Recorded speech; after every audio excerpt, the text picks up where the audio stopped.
Hi, my name is George Ragsdale. I'm the Minister of Discipleship here at Myers Park. I want to think with you for a minute about time. Thinking about time, I think time for many of us is a burden.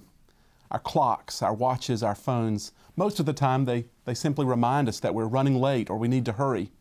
I was looking over a list of the top 10 resolutions at the start of this new year, and so many of them had to do with time. Spend more time with family, get organized, find more time to enjoy life. John Wesley, the founder of Methodism, had his life transformed by a quote he read in college. And the quote went like this: "The first rule of holy living is care of your time." The first rule of holy living is care of your time. I wonder how many of us at the start of this new year might, as one of our resolutions, hope that our lives would be lives that are more holy, that our lives would be closer to God, more faithful to God. And if that's the case, maybe we do well to heed the advice that John Wesley took. The first rule of holy living is care of your time.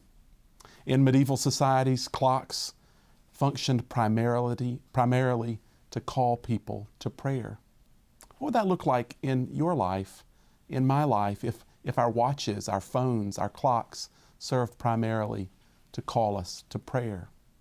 Well, that was what John Wesley hoped for more than anything else.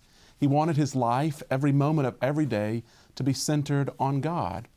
And so he started keeping a diary. Several times a day, he would stop and reflect on how he was doing.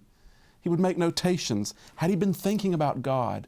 Or his actions and his words and his thoughts, were they the kind of actions and words and thoughts that would give God praise and glory?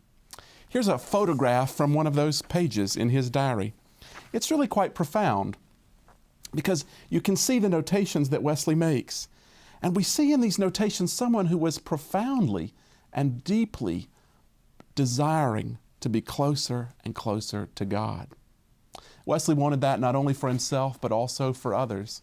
So he began to compile a list of questions that other Christians could use throughout the week to help them think and reflect on their relationship with God. We've edited those questions of Wesley's, and we're making them available on our website for you to try out for a week. And they'll also be available this Sunday in worship.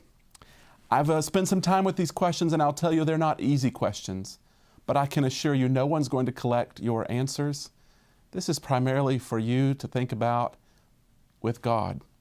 And hopefully, to begin to see your life, your time, draw you closer and closer to God.